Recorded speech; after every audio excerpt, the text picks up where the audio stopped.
How are you? Welcome to the Soul Report. I'm your host, Dr. Douglas James Cottrell, and my good friend and co-host Les Hubert is here. And once again, we have an extra special show for you, my friends, wherever you are listening in the world. I'm happy to have you here. Welcome to the show tonight, Les. We have a fantastic show. What's on the agenda tonight? Well, people want to know if you could, as Dr. Douglas James Cottrell could create a curriculum that children could use today in school to help them basically get through life. What would be your take on that? As far as what would you do if you could design a curriculum? You had absolute power over the scholastic system of the entire planet. How would you design a curriculum for today's kids? Did you want the 1 minute one, the 5 minute one, or the 50-year one? you know, Listen, if you're designing a curriculum for your child, if you're a parent, you're micromanaging, my friends. The first rule is let your children get their hands dirty. Let them play with dirt. Let them find out what it's like to touch wet paint. You know, the little sign that says, wet paint do not touch, and we all do. They have to go through this process, the school of life. So, what is a curriculum at school? At the early stages, there is none. Kids have to have naps. Kids like to play. Teach them, this is the answer, here's the point, to socialize with one another, to be gracious and respectful to everyone, no matter their station in life. Bow to them, wave at them, smile at them. Don't look away and pretend they're not there if they're begging on the side of the road or if there's somebody that you don't know. And oh my God, don't talk to strangers. For the rest of your life, you're going to have to be talking to strangers, people who give you jobs. They're called employers, teachers in university, girlfriends, boyfriends. You're going to have to talk to strangers, but don't do it now when you're supposed to be learning how to do that. So the curriculum is let your kids get their hands dirty. Let them find out what's going on. I'm a big advocate of no testing. There should Oh, be no testing until like grade eight. Okay. And even grade eight or grade nine. Testing is unnecessary. What are you going to test somebody in how they can finger paint?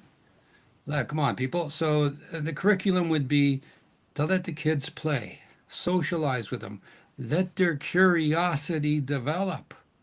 What's under that curtain? hmm. How do the wheels on my wagon work? What are these tools, little hammers and screwdrivers and other things that people play with? Hey, can I get my hands on some clay? Can I saw a log or a piece of board? When my children were growing up, I was an advocate of what I'm saying now, that my children should experience things. So when my children were able enough, I would let them cut a piece of board with an electric saw. I'd put the line on it. I'd show them how to put the square and the line on. I give them the saw. I would demonstrate how to cut it ahead of time, and then I give them to the saw. Give them the opportunity to use the saw. They were never going to cut a straight line. But whatever they did, I said, wonderful, that's great. The line was a little off. Zoom. I didn't say, hey, you missed a line, do it again, blah, blah. You got to be right. So, that's wonderful. And so I taught them it's okay to make mistakes without criticism. And that's another point in the curriculum. Do not criticize your children. Hmm. Do not take away from them their enthusiasm when they come running and say, Mommy, Daddy, look what I did. And you look, that's a mess. What did that? You got the paint all over your shirt. What's the matter with you? Well, there goes that one out the window. That child's never going to be an artist ever in its life. So Oh, the idea is to sit back and manage the environment and the moment. These are humble words on how, from my experience as a father and grandfather now, you have to be a little bit devious, and sneaky to get the kids to do what you want, but don't criticize them. Don't hmm. micromanage them. Don't take away their enthusiasm. Encourage them always. And when they have those bad days, you tell them that you have bad days as well. And the number one line that I've suggested to parents of all levels is you go to your child and you say, look, I don't know what I'm doing. This is on the job training. So help me. When I make a mistake, I'll tell you and you'll forgive me because we're all going to make mistakes. And what are you doing? You're setting up in that environment that you, the parent, the teacher, the authority, can make mistakes. And it's okay when you make a mistake. You don't go home, pee your pants, poop your pants, cry in the corner, get depressed, and don't want to go play with your friends for a week. You go, made a mistake. Okay, I'll get that line on the board straight next time. Okay, I won't say stupid things. Okay, I'll be polite. And what you do is you give your kids social, uh, what would you call it, social graces on how to be a person and accept themselves. If you do that, and then you teach them a little bit later on how to be willful, how to use their will, because that's the greatest gift everyone can master or have, to be willful. I'm not talking about being willful against the crowd. I'm talking to use your will to get things done. You'll teach that child to be successful at whatever it wants to do. And I guess the last thing is don't evaluate. Don't say better, lesser. You say, how well did you do? Did you do the best you could? Yes. Pat them on the back. And what you do is you give this developing mind, this soul, an opportunity to find out what it's like in all the things that are coming to them as they learn how to go through life. You help them find out who and what they are. You like frogs and worms? You're going to be a scientist. I'm not going to tell you to stop playing with that. Oh, you like to make dollies and fashion? Oh, sewing clothes? I'm not going to stop you doing that. The one thing that everybody, we can all relate to this, right? We go, Daddy, I want to ride a horse. I want to be a jockey. Yeah, you're too fat. You can't be a jockey. And besides, there's no money in that. Poof. Or Dad, I want to be a rock star singer. Hey, like yeah, okay, that's Hollywood baloney.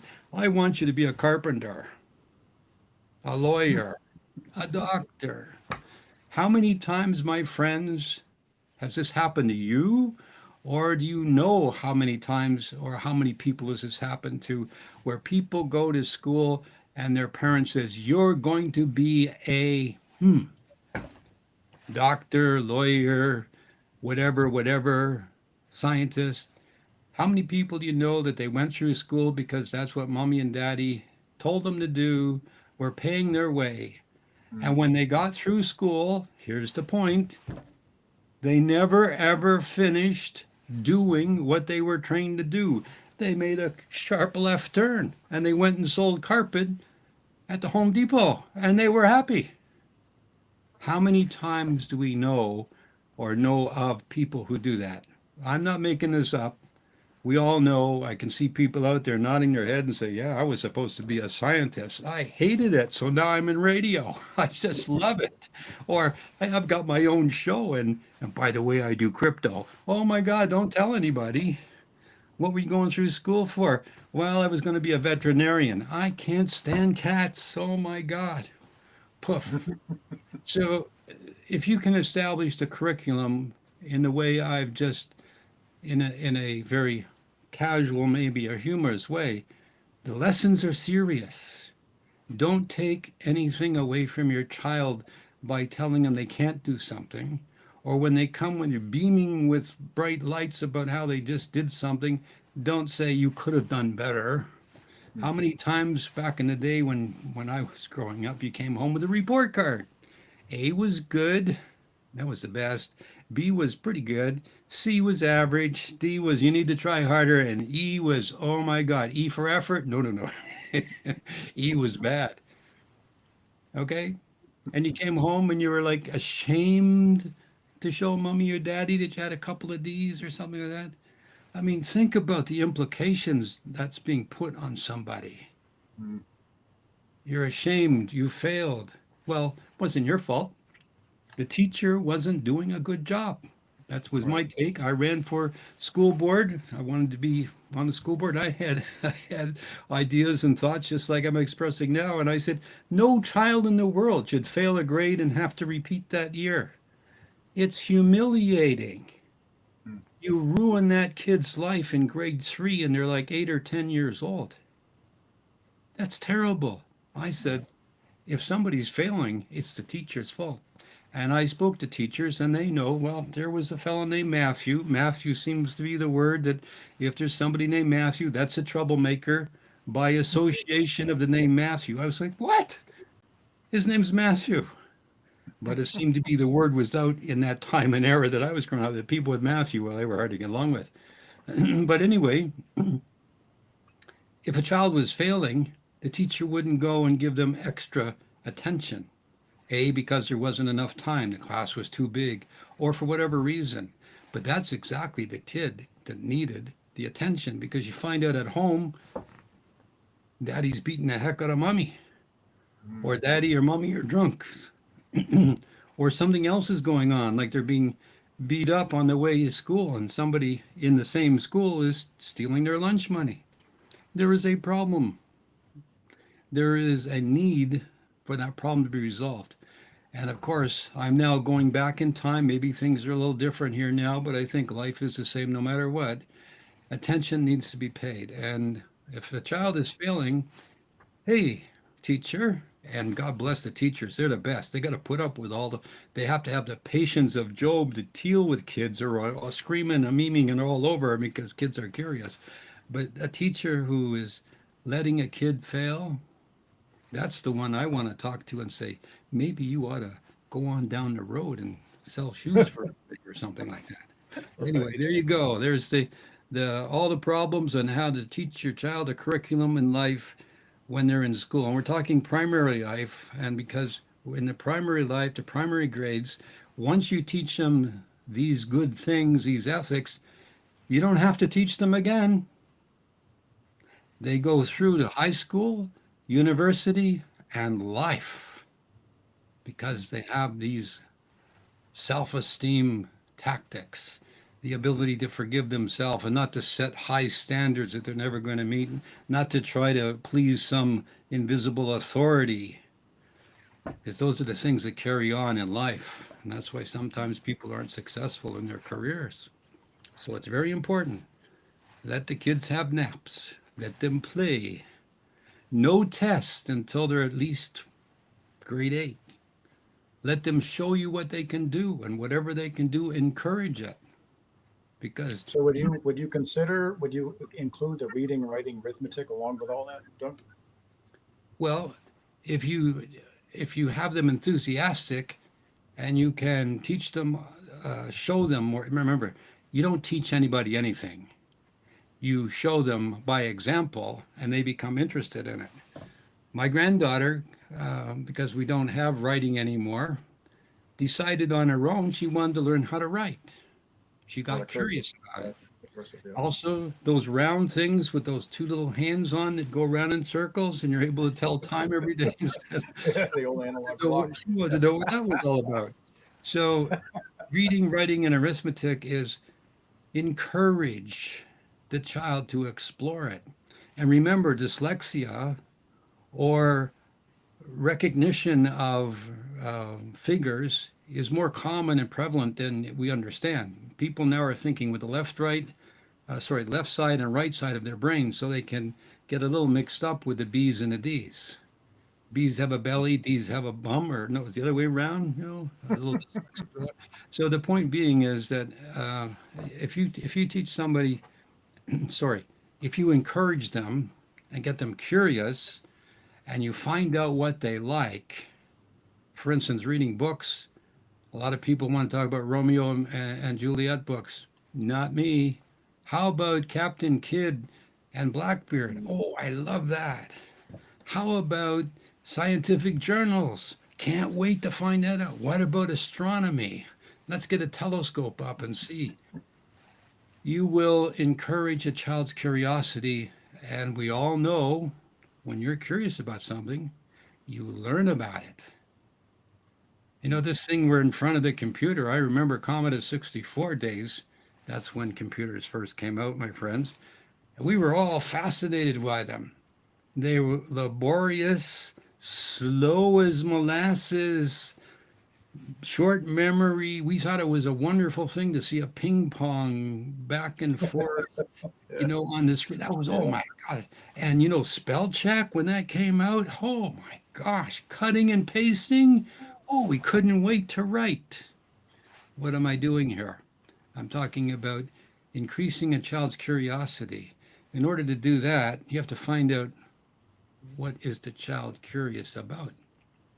And don't worry about if they're a little behind here, whatever that means, with others, or they're a little advanced there. And the people who, the students that are really quick and they grab it and they really assess things, people think, oh, they're so brilliant, they're so wonderful. No, they're not. They have a good memory. Hmm. What? Yeah, they have a good memory. The people with dyslexia, the people who are a little slow and methodical, they're the inventors. They're the ones that make rocket ships and devices. Pay attention because, we think like we're on the top of the water, wavy and fast. Then underneath there's currents. Then down there's slow moving, powerful currents underneath. And at the very bottom, there's powerful forces of the ocean going across. That's an analogy for the four ways that people think. Hmm. Person at the top is the flighty person. They get it. They talk intellectually. They're all over the place. Conversation. They're wonderful people, bubbly. But the people with the lower levels who think in that slow, methodical but powerful way, they're the ones that change the world. Hmm. So how do you teach somebody something? You don't. You show them by example. Hmm. And if you ever watched those, there was an artist I saw on TV, and my friend George Carlin, the movie star, was fascinated with this fellow. And I apologize, maybe Jack will pop up his name here. And he used to make used to make paintings. And he go, oh, this is where the bush lives over here. Oh, Bob Ross.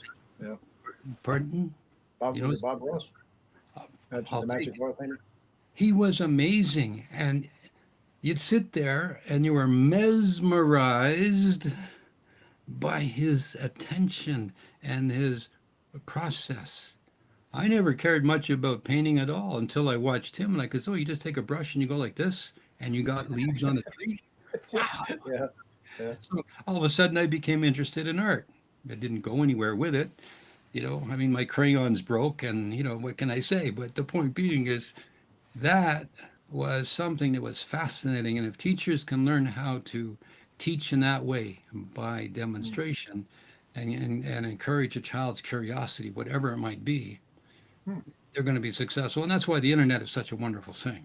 I mean, all you got to do is go, Google, excuse me, Google's passe, Mr. AI, how do I carve a statue? Well, let's see. Michelangelo said, in this block of marble, the statue's already inside. You just have to chip away all the extra pieces and reveal the statue. Wow, when I first heard that, that made perfect sense to me. Hmm. So it's the way you look at things, isn't it? So anyway, Yeah. everybody, I hope you're listening, watching the show, and you're enjoying it. Send in through the chat your questions about anything you want in the world, and I mean even off the world. And Les and I will attempt to answer and give you some guidance on whatever you want to know. Les.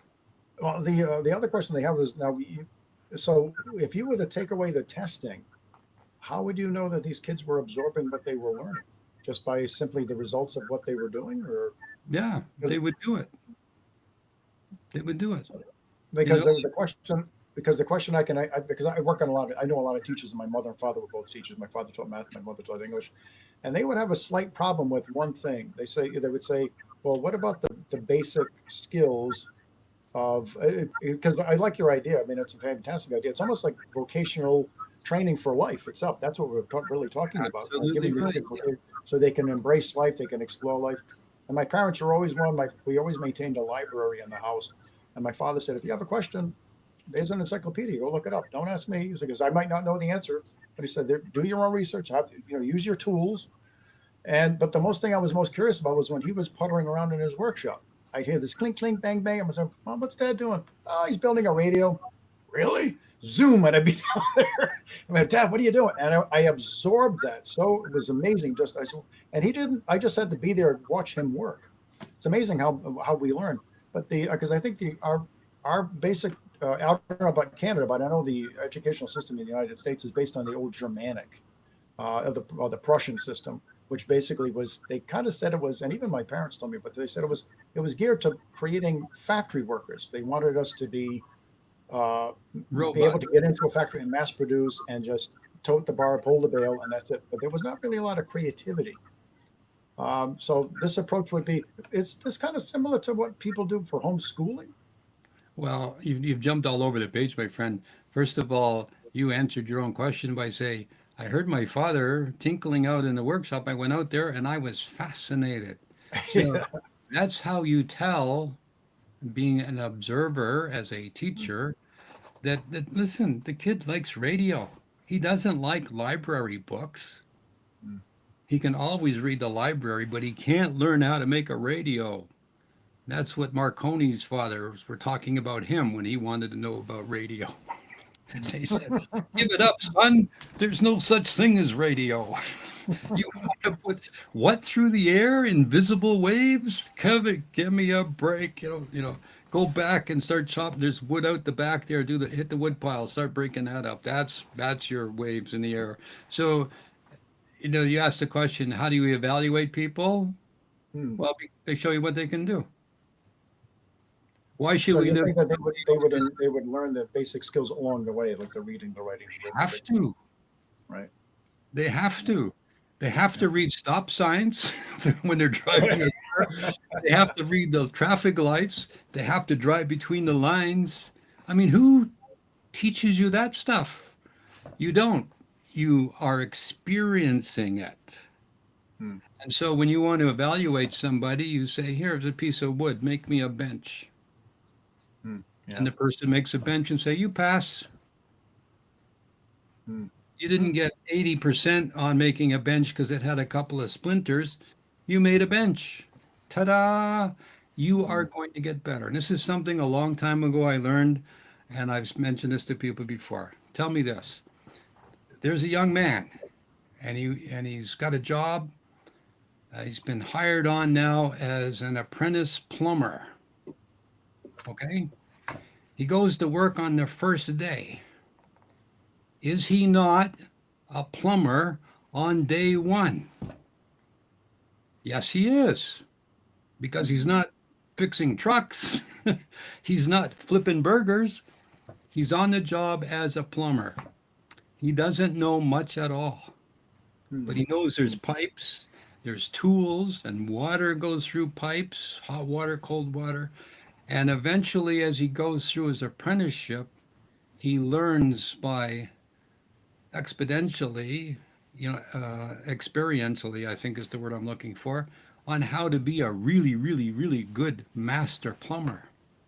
But on the first day and the last day, that person is a plumber.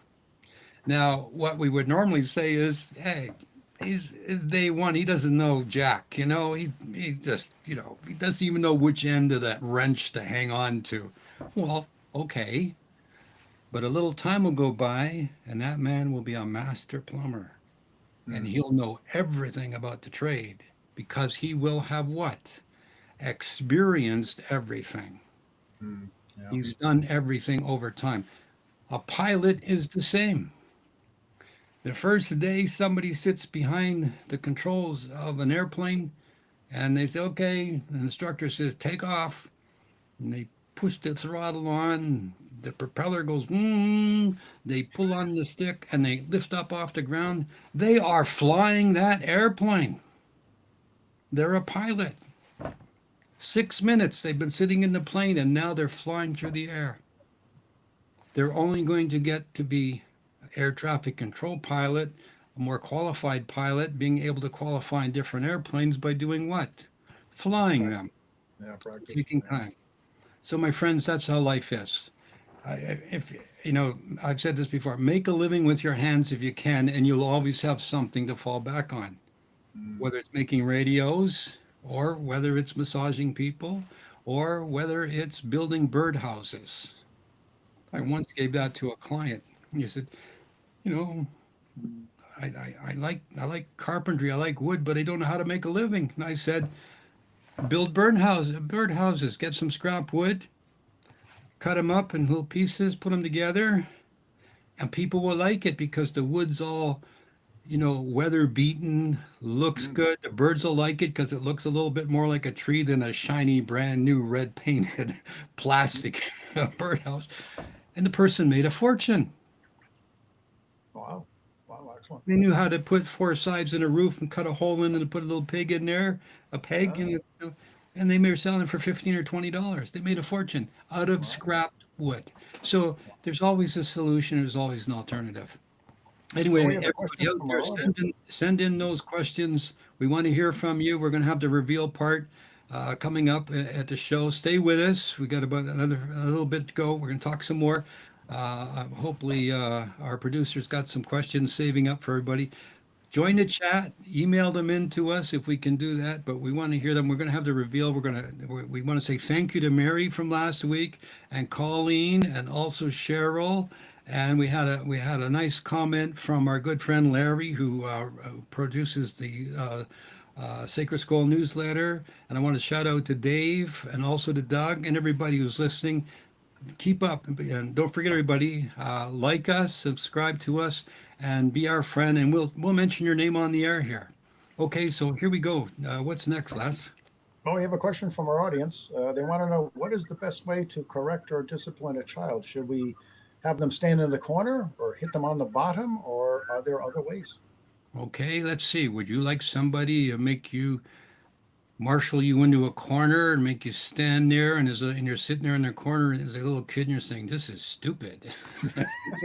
This is Yeah, because I know I really, had it done. geez, mommy, daddy, or the teacher. This is really stupid. And if I turn around, you're going to yell at me. Let's see. That sounds like prison to me. Okay, let's go to corporal punishment. Yeah, let's beat the heck out of somebody, and then we find out, oh, they didn't do it. Oh, we just smacked them on the bum, and it wasn't the older brother, it was the younger sister. Oh my God. Now what do you take it back? Okay, son, come over here. Here's the baseball bat. Whack me on the knee. I'm sorry. No, nobody learns from corporal punishment. Nobody learns from stupid things. I mean, you ask a child, what do you think about mommy telling you to stand in the corner? That's really dumb. I've heard of parents saying, okay, time out. You're really angry, you're upset, time out, just go chill out, go to your room, and we'll talk about it later. Right. And so the way to go to a child and isn't tell them what's right and what's wrong, because you, mommy or daddy, might be wrong yourselves. You might be jumping to conclusions. Never get angry at your children, ever, ever. Never get angry with them. When they've done something like they broke your favorite coffee cup, and you want to scream, well, you obviously have a problem with impatience yourself. Okay, we can analyze mommy and daddy here, but we all know we get frustrated with our children. So you walk away. Then you come back and you say, okay, what happened? I don't know, daddy. I had the broom in my hand. I was cleaning the floor and then hit the cup and it fell off the counter. No worries. Don't worry about it. You see, the one thing you have to have as a balanced person is any mechanical thing, any inanimate object is not important except to the person who thinks it is. Mm. I mean, I used to have a favorite coffee cup. I used to use it at work at the newspaper all the time. I can't even remember what it looks like now or where it is. But at the time, that was my coffee cup. So when things get broken, I had a motorcycle once, and a friend of mine jumped on it. Oh, this is really cool. And it was a heavy motorcycle, and they weren't prepared for it. And it went over and it scratched my brand new motorcycle. Oh my God. Ooh. First words out of my mouth were, "Are you okay? Did your leg touch the hot pipe? Did you get your foot caught on the foot peg?" No. Well, but I scratched your bike. Don't worry about it. There's going to be more scratches by the time I get through with this sucker. You know? So, your reaction, what are you doing to your children? You are teaching them to be the way you are reacting. Oh, If okay. somebody does something bad to you, get away from me. Get out of there. Wait a minute, you did something to me. I'm going to punch you in the nose. How dare you tell me I'm stupid or whatever? Or they step on you. So you need to say, this is the whole thing about spiritual poverty that people are showing when they have these knee jerk reactions. Right. But Yeah. as a person in control, remember you're teaching your child exactly what you are pretending to correct them doing. Mm, Okay, mm. you are teaching them to do what you think you're correcting them. And here's the kicker: the way you treat your children now, when you get older, like me, they're going to treat you the same way. Oh, okay. When you're pushing your little kid down the aisles in the grocery store and they're reaching out, no, no, no. When you're going through the grocery store in your wheelchair and you're reaching out to get that bottle of Alka Seltzer, no, no, we can't afford it. We don't need it. We got sandwiches at home. But I'm thirsty, son. You can wait till we get home. I have to go pee. You can hold it. How many times have we heard that nonsense stuff? So treat the little people like they're big people. Do you want that chocolate? Well, okay, well, but it's not on the shopping list. We have a list, and that's not on the list for now. We do have chocolates at home. Okay, so put it back, and we'll get something when we whatever. Mommy, I want that lollipop. I gotta have it. I gotta have it. Okay, here. Who cares? 10 cents more to the shopping thing. So remember, this is as true can be. You will see adult people pushing their elderly parents around, treating them like they're little kids. Ah, When I see that, I go, that person, this is instant karma. This elderly person is getting treated exactly the same way as they used to treat their daughter or their son. So patience with your children pays off. And you can say, well, you really, really want this? Yes, I really do. Okay, well, what are you going to do for it? How are you going to earn this? You're going to clean your room up a little bit, or maybe you could wash the bathroom down a little bit. We can get you this squeaky toy. Oh, yeah, yeah, yeah, I'm going to do it. Yeah, yeah, yeah. Yeah, we all know what's, we all know what it's quick to agree to and maybe not so effort, but you say to each other, okay, I'll do this for you. I will reward you now for an effort that you're going to give me later. Is that okay? And then you remind the child later on, you call them on it. You say, remember you told me? My mhm. grandson still owes me about 6 or 7 car washes. Okay, but at least I got 1 or 2 out of him for the money I gave him for karate. So you got to be wise, but you got to be a little bit devious and say, okay, you can have that, but it's a reward. You didn't do anything for it. I'm going to give it to you now. What are you going to give me back to earn it? And then it's yours. And if you look at, I'm talking really simply. I know. I mean, we got really smart people here on the Soul Report show. But for those people who are just learning out, you're in your 30s, you got children, and you're wondering, oh, what did Dr. Spock say in his book about children? And what does Mr. So and so say? And what is AI saying? What's on? Listen to us here on the Soul Report. We're giving you really good, sound information. If you think I'm wrong, if you think Les and I haven't got it right, let us know. Maybe you've got a point and we can correct it. Because we're giving you from our perspective what we have learned along the way. Mm. Right. Yeah. It's Okay, interesting. There's everybody. I'm sorry. Keep those questions coming in now. We're get up to the reveal part towards the latter part of the show. It's great to hear everyone. Hi, Bill, and hi, Sam. I'm glad to hear from you. Hey, you know, I was talking to somebody in South Africa. That would have been Marlene, and I was talking to somebody in India, and I was also talking to somebody in Turkey just while the bombs were about to come down, and they were trying to get out of or they get their relatives out of Iran.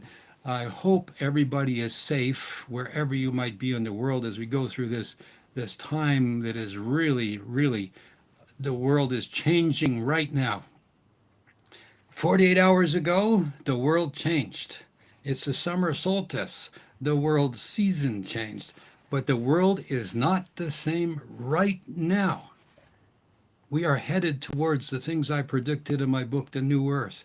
We are headed towards the Edgar Cayce predictions of Earth changes. We are headed towards tumultuous changes around the world, weather, geological. We're going into new power sources. We're getting the relationships with each other. I had a vision, or there's going to be a problem with North Korea lobbing bombs or hand grenades over to South Korea. American soldiers are there, and they were throwing hand grenades back. We're going to have a flare up in North Korea as well. And we've seen this nuclear reaction. We said on the show last week, there will be an atomic explosion or a nuclear explosion. I'm not sure where in the world. I thought it was at first going to be in Russia and Ukraine, and the reactor did. It had a missile come through. It had the hole in the top of this big cement cavern that I saw, just like in my vision. But now I'm thinking, is it going to be in the Middle East? Is it going to be a mistake? Because it seemed to be in my vision that it was a mistake. Something happened. Something blew up. It was more powerful, had more explosives in it than anybody knew or thought.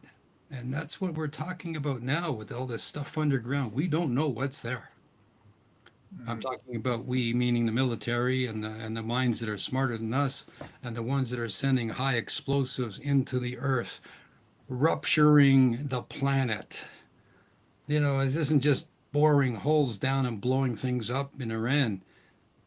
This is the ancient Mesopotamia. This is where the civilization first came from.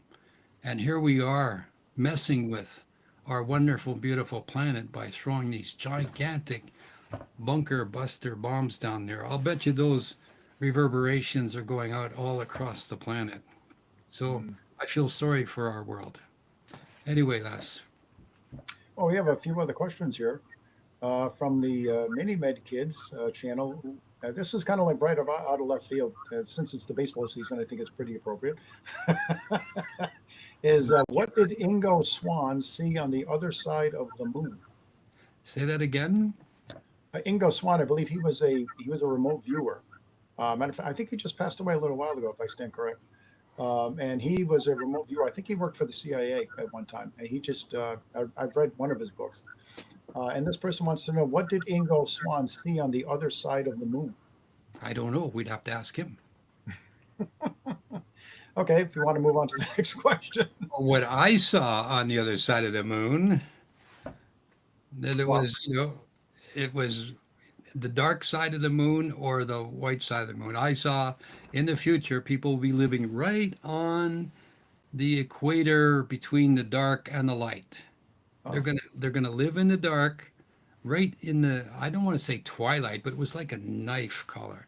And they're gonna live in the dark side because it's going to be bearable. If they're on the other side, it's going to be super hot all the time. So I've seen craters, I've seen faces, I've seen monuments. So what I see is like, yeah, somebody else has been there. Right. But I can't tell you what somebody else saw. I mean, who knows what's in somebody else's mind? But I can tell you in the glimpses I've had. Now, if you wanted to do this yourself, you can do what I call the quantum meditation technique, which I teach. And you can also, just by napping almost, put yourself in a place where you can see yourself moving through space, like outside the front door or down the street. Then you can go up into the clouds. And with some practice, you can be there, because you see, soul travel is at the speed of thought. Right. There's no time lag. Think about your front door of your house right now, everybody, what do you see? Oh, look, there's a piece of paper on the floor. Oh, look, the door's open. Oh my gosh. Okay. And then go back and look and see what you could see. And you'll see some detail, a leaf on it, maybe a scratch on the door that you didn't notice before. I know people are going to say, well, your subconscious mind remembers everything. Well, forget that for now. But the point is, you're looking in a future soul traveling view, remote viewing, if you want to call it that, mind projection, astral. We can put names on it, but you'll see something. Well, so you can go to the moon and see what's on this side. The problem is, you are the problem. You don't believe what you see. Oh, well, everybody knew there was going to be craters on the moon or whatever. Yeah, but there was a funny shaped one that looked like a man's beard. Oh, I'll make note of that. And then you see some, you go online and then somebody shows you pictures on the other side of the moon that they've taken by orbiters. And there's that shape that looks like a man's beard. I'm talking like a triangle thing, whatever. So to go and see those things, you can do it yourself. It's easy to do. I do it all the time. People ask me questions. I see whatever's there.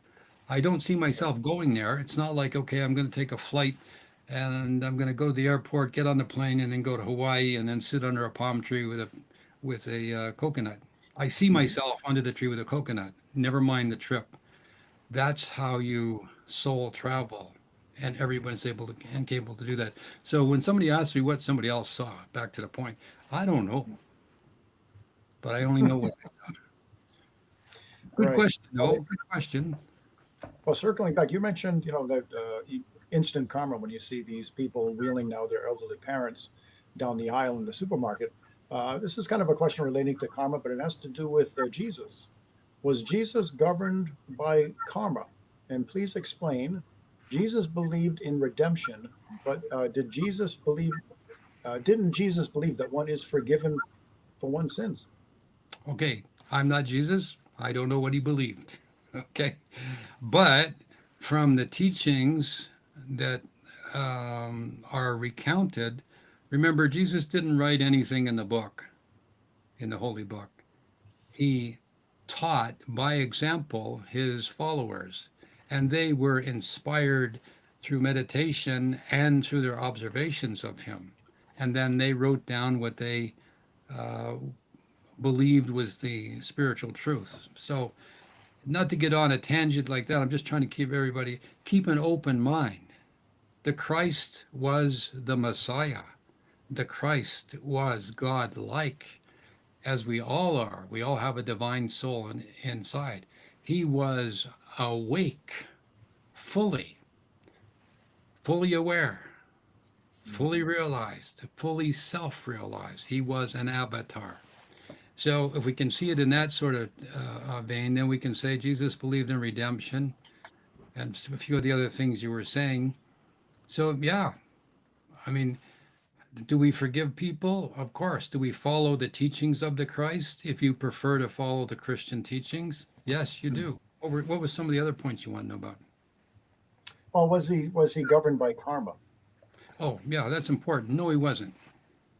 Oh, really? Wow. No, Why not, Doug? because he was perfect. Oh, okay. Karma is a force.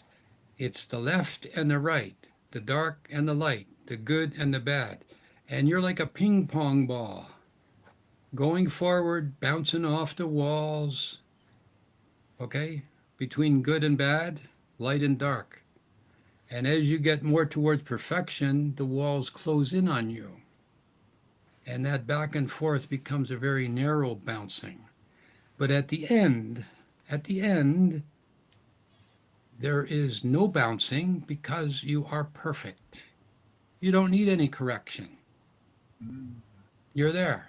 You're fully aware. You are an avatar, a godlike being living in a physical body, having the greatest spiritual experience you can have as a human being with a living soul within. You are aware. wow. And that's why Jesus never had any karma. But did he have a destiny? Yes. Was he aware of what was going to happen to him? Absolutely. You can, if you read the book, the good book, I don't mean to insult anybody. I call it the book. That's just the way I call it. But if you read scripture, I guess is a better way. And there's many different types of Bibles and scriptures. But if you read accounts, you'll find that he was a person just like us. Why? Because he had to show us as a person, as a human, that we could go through bing bong, bing bong, this good and evil back and forth Hmm. to get to the end. And when he talked about long suffering, that's what he was talking about.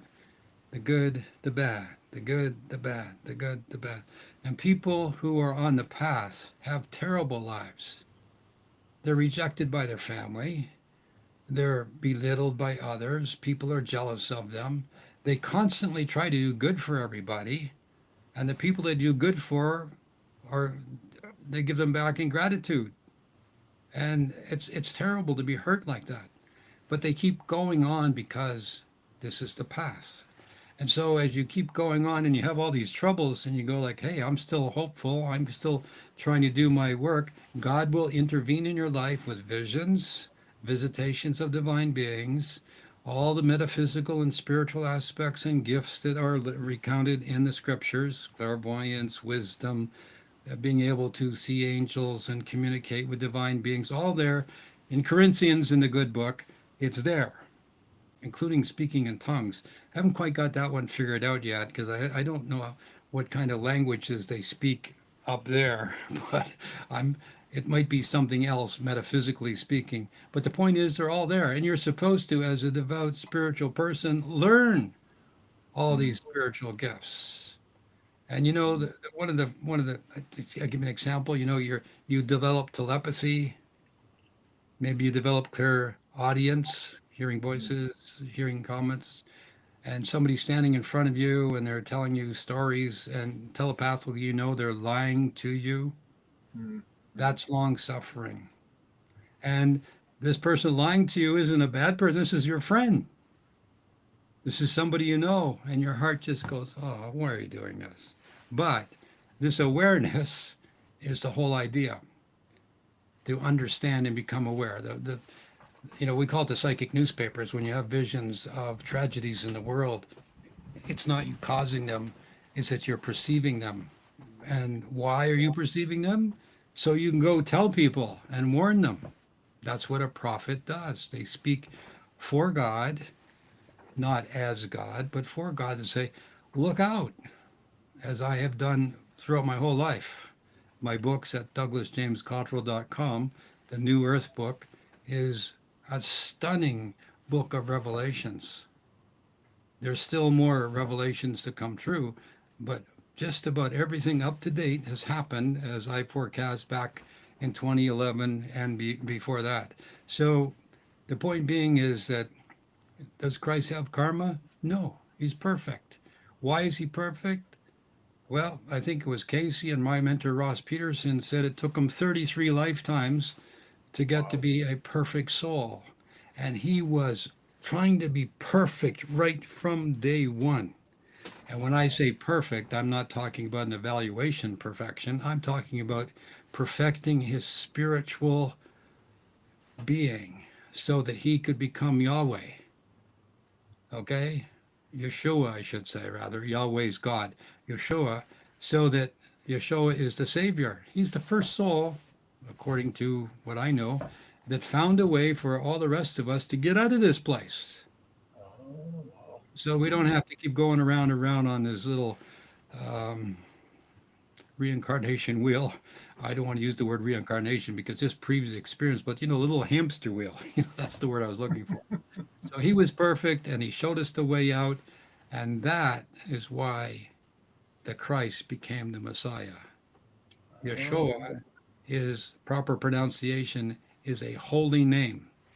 The name Jesus with a J, that didn't happen until the 1600s or something. It didn't happen until King James decided how to write the Bible, or Constantinople had their conference, whatever, and the names got changed. But remember, when he was born, an angel Gabriel came and said to his mummy Mary, his name will be Emmanuel. hmm. That's right. How do we get from Emmanuel to Jesus? And I'm not trying to make any negative comments. I'm trying to say The name evolved in scripture with the letter J, but the proper name and the one I prefer is Yeshua. Okay. So he was perfect. He didn't have any karma, but he had to go through the steps of being the worst of the worst treatment anybody could get to show us that you could overcome it. And the proof of that is of his 12 closest friends, the one that betrayed him thought he was doing so to make Christ show that he was the most powerful spiritual being in the world. That doesn't work. You don't tell the boss what to do. So, if it wasn't for, Judas, uh, maybe we wouldn't have heard of Christ. Well, there would have been a different way. So he went down, and then John, the beloved, survived of the other 11. So 10 of them went to their death, thrown off cliffs, beheaded, beat up, crucified upside down. Why? Yeah. Because they had seen the revelation of the Christ. They got to see, and even when the time came, they chickened out, they ran away, and then he came back, and there were 7 appearances of him after his internment, after his execution. When he came back, there were 7 different appearances of him in the neighborhood to different people, and that's when people say, "Oh my gosh." Even that fellow Thomas, what did he do? You remember him, Thomas, now called Doubting Thomas? He stuck his finger in the Christ's side. Okay. Then they believed. Then they believed. And so if we can believe as we go along by our own experiences, then we are ahead of the game. But the point being is, he was the Christ. He was the Messiah. He was the chosen one. He was the one to show us the way back there above me as I'm pointing. Okay, we have a few more minutes in the show. Does the producer have any questions, or we have some more going here? Oh, we got something that have to do with current events. This is from This Too Shall Pass. With wars in Europe and Middle East, what is the peak year that we finally turn the page and go towards peacetime? Who says that's going to happen? Okay. Mm. Between now and I've said this before. Between now, I had a vision of being in the future, 50 years in the future, and then 5 more years. When I was there, I proceeded to go 5 more years to 55 years in the future. The people at that point in time were bewildered. What happened now in 2024 is when I had this revelation. So the world is going to be so different 50 to 55 years from now, the people won't know what it was like the way we're living right now. So with that, they were living in a valley. They had more of an agricultural lifestyle. They were like villages. I've had dreams in the future of visions where cities were self-contained and there was black nothing around the cities. They were like castles, islands, if you will. And the way we communicated was by rocket power. We zipped across on rockets from one city to the other, humans I'm talking about. Wow. And so in the future, what are we painting here? Well, we're going to have self-contained centers or cities that are going to be communicated not by automobiles, not by boats, not by airplanes, but by rocket power. That's pretty darn quick, horizontally, I might add, horizontally. And so this other vision about people wondering what happened. I remember seeing the side of a mountain and there were like words or symbols cut in the mountain. And the people couldn't read them. They wanted to know what happened. So that's 55 years from now. I would be 125 to 130 years old should I survive. Okay. But the turnaround is between 28 and 33, 2028 and 2033 or 34. It's going to start to turn around at 2028, gradually get better until 2030. going to pick up, and by 2032 or 3 or 4, we're going to be back to where we were in 2020. Hmm. Remember, though, my friend Ann Pilgrims came up with a revelation when she found out that the Mayan calendar, remember, that was her, oh my God, 2000, the Mayan calendar, Right. Yeah. 2012, remember all that stuff? Yeah. Anybody who's just listening to the show, this was hot stuff. Whatever date was it? December the 12th, 2012, or if I forget for sure. Pardon me, maybe the producer could pop out the date like that. But anyway, that was the day the world was going to end. I was in Poland prior to that, and there were 1,000 people in the lecture hall, and they were all scared. And somebody put their hand up and asked through my interpreter, "What's going to happen on December the 12th, 2012?" And I said, spontaneously, I said, "The sun's going to go up, and the sun's going to come down." And I got a standing ovation for that. However, it wasn't 2012. By the Ethiopian calendar, it was 2020. COVID changed the world in Oh, one day, it's true. meaning one year. Okay, one day is one year. So, can it happen again? Can we reverse it and be better? Absolutely. Remember, God doesn't make war. The heavens don't make war. Hmm. There's no off world beings coming here making us fight with each other. Who makes war? We do. And only a few of us do it. The rest of us cooperate.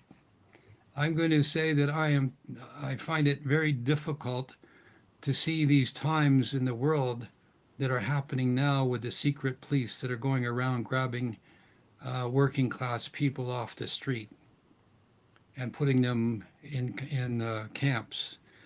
We see on the screen right now, it was 21st of December, 2012.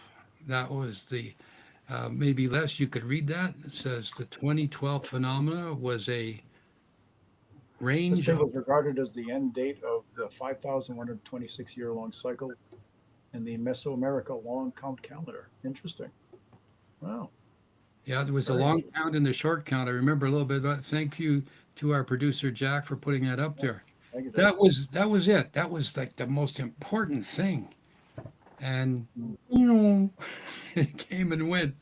But 2012 was the corrected date, thanks to Anne Pilgrim's researches. It was the Ethiopian calendar that calculated the Mayan calendar correction to that date.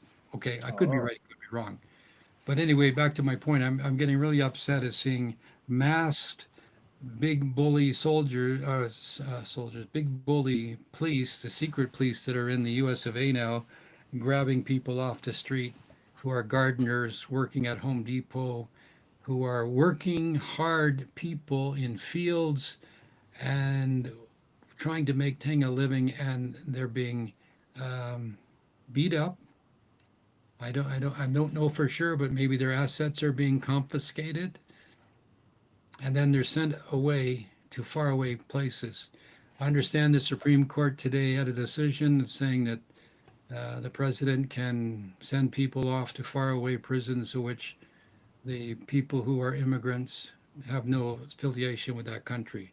This is darkness coming into the world. This is bad. And that's why we, as the people who are watching, need to do something peaceably, protest, run for office, when do something to stop this the secret police thing going on, because this used to happen in Germany back before the Second World War. Secret police and people being run off into concentration camps and faraway horrors happened to them.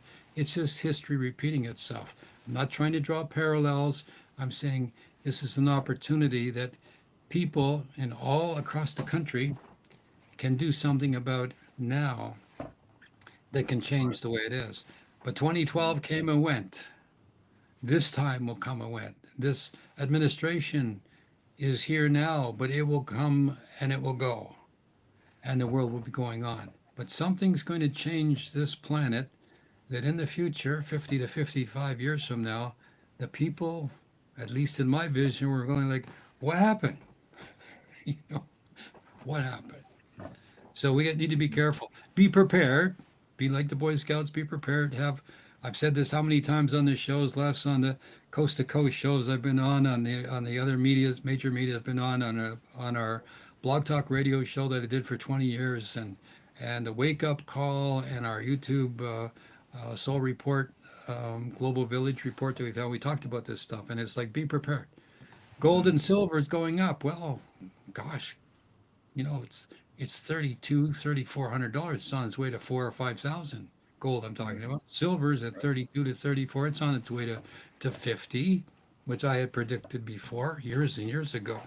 So be smart, be prepared. Listen to the Soul Report, and Les and I and our producer Jack will help you and we'll give you good advice. We could be right, we could be wrong, but we're here to take your views and to help you, guide you. And if we make sense, please subscribe and press that like button. This is what keeps us on the air. So we have a little bit more time. Glass, get into the question. Well, it kind of goes back to the curriculum for the kids. Do you feel karma, the core of cause and effect, should be taught as a class subject in schools? Sure. Can Listen, you explain a few benefits? Can you explain a few benefits of that? well, sure. You say, Johnny, this is karma. See that candle over there? Go and touch it and see what happens. It's pretty. It's nice. Ouch. What happened? Well, that's called instant karma. You had a cause and effect. So, if you want to know what the true generic interpretation of cause and effect or karma, just a second here. Had a little camera outage there. Well, I had a little aqua over here, H2O. The golden rule is karma.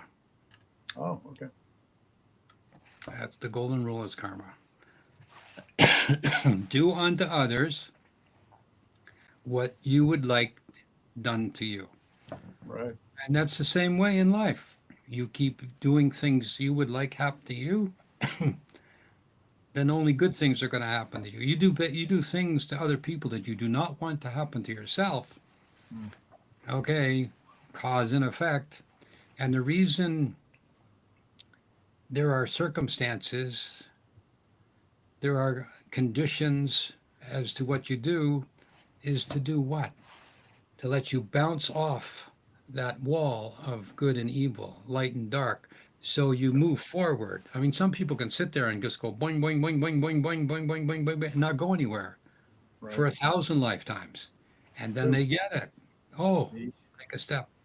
But the point, and that's a whole other show, I'm sure. But the point being is that cause and effect is that the golden rule is the mechanism that we can all understand. It's really simple. You scream at people, and people scream at you. The Christ said, or it was taught by his disciples, do unto others what you'd like do unto you. Don't judge people, right? It was talking about don't do things to other people because it's going to happen to you. Judge Right. not, lest ye be judged, says the scripture.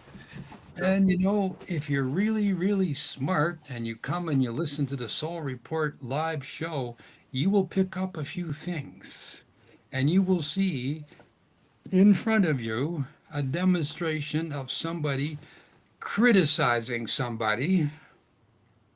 And 5 minutes later, coming back and asking the person they just criticized for their help. Keep that in mind. This is the point, if you want to understand it. And you'll have to look away and chuckle because somebody will do something like, how dare you stand in my doorway here? I'm trying to get by, like get out of my way. All right.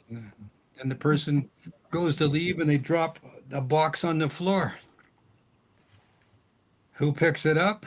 the person they were just chastising, and they put it back, and they open the door, and the person walks out. You will see episodes of that in similar ways over and over and over again.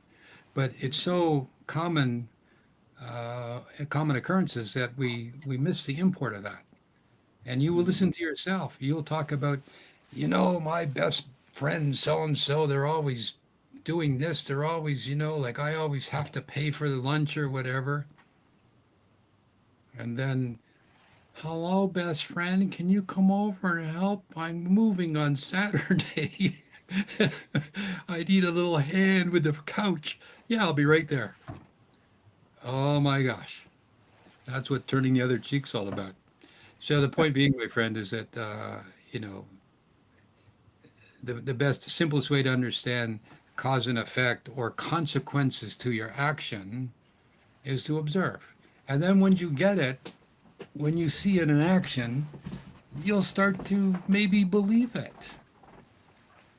And as you start to see it and believe it, you'll start to develop faith, because faith is built upon the evidence of what you believe. And so then there's no doubt. And when there is no doubt, you have great faith. And a simple demonstration of that is when you walk over to a chair at a restaurant and you sit on the chair, you had no doubt that that chair was going to support you. You had no doubt that you were going to be able to sit in that chair and maintain sitting in that chair until you finished your meal. And you have no doubt that the next time you go to that restaurant, that chair is going to be there waiting for you. Mm. No doubt at all. And so, with that, that's called great faith. And that's the kind of faith that can move mountains. Mm. Hmm. We have one more question. This is kind of unrelated. This is from, last one was from left field. This is from right field. But it's a good question because I'm familiar with the subject. What is the primary baseball season? Yes, it is baseball season. what is the primary reason for the epidemic of legitimate missing or vanishing people who are never recovered in wild areas? I remember watching on it was the History Channel. In the last 100 years, there's something like 60,000 people missing from Alaska alone. Wow, that's a lot of hungry penguins. They're in South. They're in Antarctica. No, that must be polar bears. I don't know. I mean, that's a baited, loaded question. Like, yeah, the aliens, the off-worlders. There's a chamber that opens up, and the people fall through it. I mean, you're basically in a wilderness, and people disappear in wilderness all the time. And every now and then, the scientists unearth, or shall I say, they defrost somebody that died 3,000 years ago, and there they are in their clothes and beads and weapons, and they're in a crevice where maybe they slipped or fell in a wintertime, but there they are. So, you know, I'm they're drawing a comparison that you can suffer in the wilderness and you can disappear and be frozen in time, as much as when in the wilderness, if you slip or fall or run out of food or are maimed or hurt, you're dead. Mm. We can't think of these wild places like Alaska, um, like going downtown. When you're out there, you have zero support except what you're wearing or have in your backpack, or if you have survival skills. But even then, that's limited time. And so I know people are looking for something more exotic to say maybe there was some warping of a Stargate or something. But for the most part, these are people disappearing because they haven't been able to survive the environment they're in. And I mean, every now and then, there's just in the news a couple days ago, somebody fell off a mountain. Mm. They were climbing and they succumbed, they slipped. I mean, it's the same as uh, everybody who's a pilot or everybody who wants to know the phenomena of why do people parachute? Why do they jump out of a perfectly good airplane wearing a parachute? For the thrill of it. Well, every so often, the ground seems to win, and the ground comes up real fast. Your parachute doesn't open or something. Bungee jumping is another phenomena that when it was happening, people were killing themselves because the manufacturers of the bungee cords were just, a couple of fellows in the garage winding up some plastic or some elastic bands. But people take risks. So, do smart people do that? Yeah. Do wise people do that? No. So, to answer the question in a roundabout way, is I don't know why, without specifically. I know when people ask me about missing people, I'm able to see where their body is, if they're alive or not. I'm able to see that the same way as I can see at a distance. And so that's a different thing. But to ask a carte blanche question as to why people are disappearing in thousands, I can't fathom and say, haha, that's what it is. I can give you my what's coming to my mind intuitively now, but also from the wisdom of don't put yourself in harm's way. Don't touch the candle with your finger because it's gonna hurt, and it's Goes right back to that. blister. And the one thing you'll never do again is touch a candle. And that's a lesson about karma. Once you figure it out, you'll never ever do it again. So, Mm. as we come to an end of the we're having fun here tonight. Um, does the producer have any last word for us, Jack? By the way, that was really great putting that graphic up. That was Yeah. fantastic. Well, yeah, some interesting things coming up for future shows. We've got some other questions that have. Oh, here he is. There's the Oz. There's the Wizard of Oz. Jack, do you have anything for us? Oh, Yeah, come on. I'm here. Yeah, not too Any- much to add. We had great enthusiasm, lots of texts from folks in our on YouTube and Facebook today, and yeah, thanks to everyone for your comments. Make sure you like us and subscribe. Hmm. Yeah, Yeah, hit that like button. yeah, we're going to open a contest here. If you send questions to us, address the show through the mechanism of YouTube or where we are, we'll give you a shout out. And we want to have your questions here. These are really good questions that are coming tonight. And we're glad that you stayed with us to find out the answer to these questions. A great reveal we'll have at every show. It's exciting things that are happening. Les, you were going to say. Well, we got some interesting things for upcoming shows. We got humanity's place in the universe, divine creation and purpose, and our sacred responsibility. Those are going to be coming up. Okay, well, and of course, there's always the events in the world. Um, Of yeah, course, we'll yeah, try. current events. Yeah. Yeah, current events. We'll try to stay positive, but stay safe. Don't travel on airplanes if you can avoid it. Stay away from hot places, especially the Middle East right now. In America, be aware that retaliation is going to happen. I had that awful vision of soldiers being killed, so many that there were no coffins, or not enough the coffins to bury them, and they were all put in an underground cavern, like an arched cavern in plastic boxes, and they were labeled. And I think it was because their remains were they were in their uniforms. I could see their canteens and things that they were radioactive. So Oh, boy. these things are going to happen. I don't like them. And I'm not here to say, oh my gosh, I predicted this. That's not the case. I'm saying be aware and stay alive. If your intuition is saying, like, oh, I shouldn't go somewhere, don't go.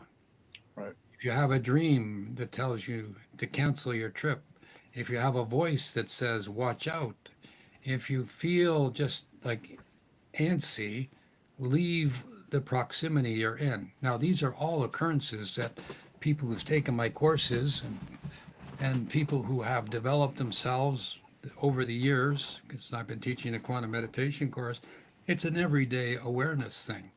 Now's the time to be on high alert, not afraid, but aware. and you'll find you'll be able to avoid difficulties. So that's our message. This is the point of what's going on in the world right now. It's only going to get worse. There will be retaliation for sure. I've seen a few things. Some of my friends have also let me know on the QT. They don't want their names mentioned. They've seen some things happening.